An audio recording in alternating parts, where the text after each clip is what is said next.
আপনারা কি নিজেদের জাহির করার জন্য আসছে, ডকুমেন্টারি দেখানোর জন্য আসছে? কি করছেন আপনারা? শহীদদের জন্য আপনারা কি করছেন?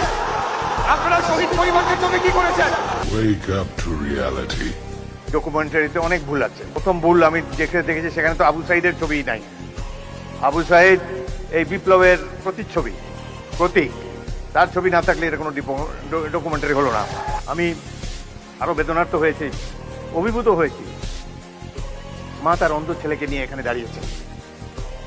তার ছেলেটি চোখ হারিয়েছে গণতন্ত্র পুনরুদ্ধারের জন্য, আইনের শাসন কায়েম করার জন্য। আজকে তারা আমাদের সামনে এসে দাঁড়িয়ে যদি মর্যাদাই না পান, তাদেরকে যদি আবারও ছোটখাটো চাওয়া পাওয়ার জন্য মন্ত্রীদের দ্বারে ঘুরতে হয়, সেটি জাতির জন্য লজ্জা।